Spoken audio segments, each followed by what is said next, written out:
Yes, welcome. This is How Did I Get Here, a new podcast from Student Edge, where we're going to be asking the question, well, how did you get here? We're going to be interviewing different people every week. Now, that includes politicians, sports stars, people who work in interesting careers, business owners. We'll have a few students on here as well.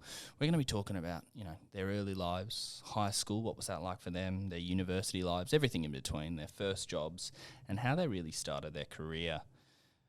We're going to get right into it because we've got our first guest right outside the door. Kate Chaney is the independent member for Curtin. She's a federal representative in the Australian Parliament. She's joining us today very generously. Let's talk to Kate.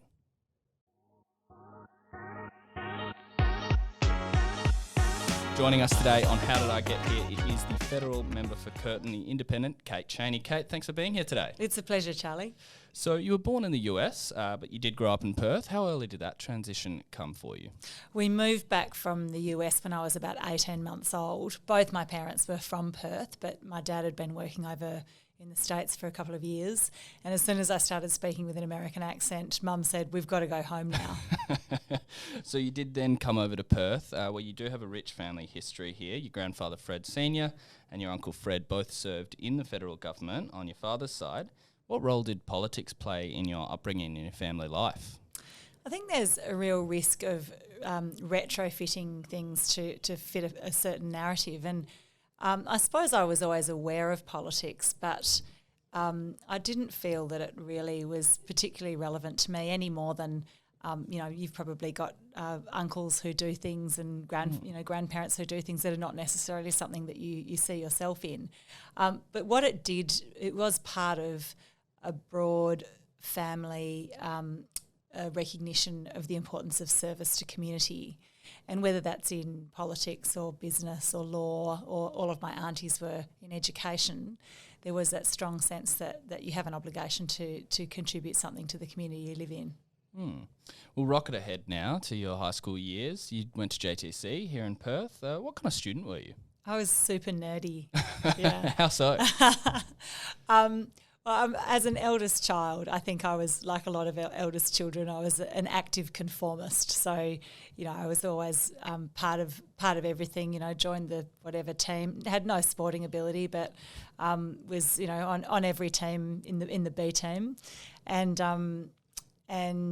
participated in debating, and I just was very involved as a student.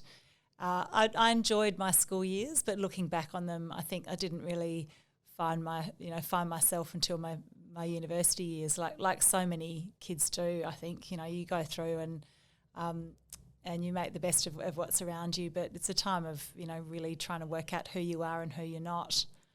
We often speak about kind of that role that early academics play in someone's later life, but you brought up an interesting point there about your co-curriculars. You mentioned debating there. How do you look back on that now as having an impact on your life? Through school and uni, I think I got more out of my co-curricular activities than my academics, to be honest. And I always was an enthusiastic student, but the stuff you learn about how humans interact with each other in that co-curricular, life is so important. And whether that's in sporting teams or clubs, I was involved in various clubs at uni. And you learn how committees run and what to do about people who are not pulling their weight, or, how you actually get the best out of people, how you deal with people with different perspectives and find a way forward. And that I think is a really important part of learning how to adult. So at a certain point you do make it to year 11 and 12, your senior subjects, and then eventually exams can be a stressful time for anyone. How did you fare there?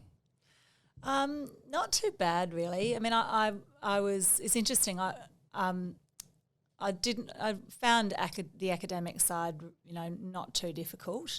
For me, I was the lead in the school musical in year 12, and that was a really significant event for me. That was my, probably the highlight of year 12, and the academic stuff, tripped along in the background.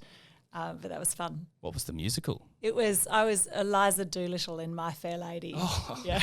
Great. So and that was great. And similarly, that was a fantastic experience of just the confidence building of having to get up and, at what can be a pretty uncomfortable and awkward age, sing in front of all my peers and, friends and enemies and everyone around. So I think that was a good confidence building experience. And then the academic side, I suppose I'm a bit of a planner, so I spent a lot of time making study timetables and then redoing the study timetables with smaller and smaller windows of time left, but ultimately got through that and went and did arts at UWA to start with.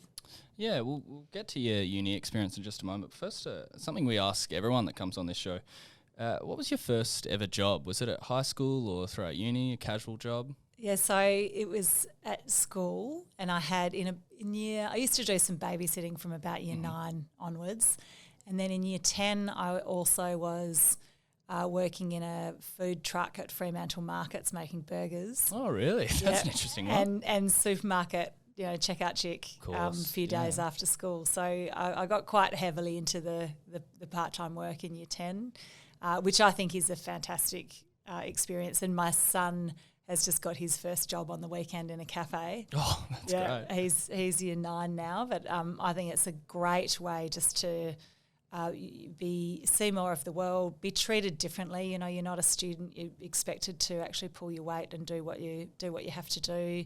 You have to turn up even if you don't feel like it. You learn about working with all different sorts of people who don't see the world the way you do. Really valuable. We'll get into that uni experience now. So you went to UWA here in Perth. You said you were studying arts. What specifically in arts did you study? In first year I did philosophy, English, theatre and linguistics. Right. And I really loved that mix. I remember saying I felt like I was majoring in dinner party conversation. They were just kind of interesting things. And in fact, first year philosophy, I reckon I still use all the time. That logic and critical thinking was a really good foundational skill. And then second year, I took 6 months off and worked, and then went travelling with a friend, and then transferred into law after that. That experience of taking 6 months there, that's an interesting one. What role did you think that played as you came back to uni? I was pretty focused on saving money to go away with my friend. So it was and I did live in babysitting or nannying for most of that 6 months. So I kind of went from one family to another. I think it was a very effective contraception for me because I spending all that time with kids at that age, I did think, this parenting stuff's pretty tough. Let's put that off for as long as possible. And it just also made me realise that uni was pretty fun and I wanted to stick around for a bit longer, and applied for straight law, which you could do then. So I went into a 4-year law degree after that break, and probably came back with some renewed enthusiasm for study and a bit more focus. So throughout this whole high school and uni experience, we spoke about your family history of politics, but is there any personal aspiration of politics at this time, or does that come later on? No aspiration at all for me politically at that point. At that point, I think I just wanted to be a student. I loved studying, loved the uni life. I remember feeling quite happy that law was another 4 years and I didn't have to go and get a real job for another 4 years after that. And politics, I think I never really felt like either party. I couldn't see myself in either party. So, and at that point, I don't think I would have considered independence as a viable path. So, I remember people asking me if I was interested, but I'd always say, no, I don't fit into either party, and probably it all just seemed pretty hard and a lot of bickering and a bit overwhelming. So I certainly was interested in social impact in different ways, but didn't really see a path through politics on the social impact front. So eventually you do finish uni, and if my research is right, you move over to Sydney, start working at a law firm. That's a big transition, Perth to Sydney. First of all, what was that like? Well, it was actually, before that I went and did 6 months at Berkeley as an exchange student. Right. And I think after going from Perth to Berkeley in California, I came back to Perth and it all just felt very small. And, all my friends were kissing each other in different combinations, and I thought there's got to be more to life than this. So I was keen to get out and move somewhere a bit different. So probably Sydney after Berkeley wasn't that huge a transition. The bigger transition was working, full-time work for the first time. And I remember coming back from work on the bus every night in my first week, and it was already dark and it was pouring with rain, and I was wearing high heels and stockings and I was uncomfortable, and I remember thinking, I can't believe I've got to do this for the rest of my life. So when does that switch happen when you start? Do you start at a certain point enjoying the work? And not that you weren't enjoying it first of all, but how does work start to take shape for you early on? So I was a lawyer in a big firm for 3 or 4 years, and I kind of enjoyed it. I enjoyed the life and the independence. I didn't feel like my whole brain was being used. I felt like it was very, very much focused on thinking about the worst case scenario and guarding against it, rather than having a more creative influence. But I didn't dislike it. But then I left law and went and did an MBA, and that was a great experience for me. That was a really broadening experience, and just made me realise there are a whole lot of different ways of thinking about things other than the legal training that I've had, and that I do have some transferable skills. I think in law, at least when I did it, you were very much encouraged to think that this is what I'm trained to do, and so therefore this is the career that I have, and that's where the status is, and so hopping off that career path, there felt like there was some risk with that, like you were going to end up doing, just an ordinary job. But post MBA, it really made me realise there's more out there, and so then I went to a Boston Consulting Group and did management consulting for 3 years, and that was a fantastic learning experience. It was terrifying. And coming in without that quantitative background, having been in law, I had some pretty funny moments of trying to navigate my way around a spreadsheet, without really some core skills. But I learnt a huge amount, and that's probably when I really felt like I felt like I was in my element, and having that great work experience that you do when you get into a professional life that you enjoy, of seeing something that seems unachievable, working your way through it, and achieving something in it, and thinking, I can actually do this. We'll take a step back, I think, because I did want to ask about that decision to then go back and study an MBA. Where does that decision initially come from while you're working as a lawyer? So I wasn't really a happy lawyer. I felt like this is not forever, and at various stages I'd think, I'll just qualify and I'll just do one more year, and it was really thinking about, what's good for the CV, and I guess proving that I could do it and getting that background. But it didn't feel like it was going to be a long-term path for me, and I didn't see any any partners in the law firm that I was working at and think that's the life that I want. So I sort of was looking around for different things that I could do, and an MBA seemed to be, and probably my dad influenced me in thinking about an MBA. He had done a similar thing at a similar stage of his career, and I thought it's a good way to broaden my perspective, go back to study, which I'd loved, and going back to full-time study after you've been a full-time worker, you really approach it differently. It felt like a real luxury. That was pretty much my next question, that experience of going back and being a student again. Was there much difference in the two student lives, at UWA and then doing the MBA after? There was a lot of difference, I think. UWA, I was far more focused on the social life really than the academics, and going back as a 28-year-old, and, giving up a decent salary and making some sacrifices, and my husband was then supporting me while I did that. You've got to be pretty focused that this is what you want to do. And, it was still a great year socially, and I met fantastic people from all over the world who had come to Australian Graduate School of Management in Sydney. But I also, by that stage, had learnt for some skills in law about how to take a big chunk of information and boil it down to what you really need to get out of it.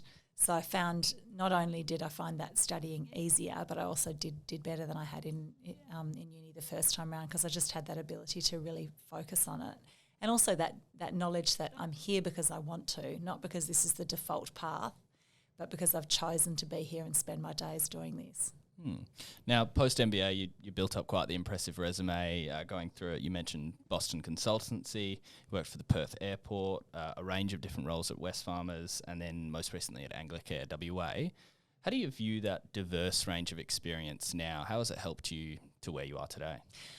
Where I am today as a Member of Parliament, it's a really useful, diverse background, but that was by no means intentional. Really, each of those steps was a choice at the time where I had various reasons for taking those different steps. And throwing 3 kids in there too, that breaks up the career path a little bit and creates some different decision points. One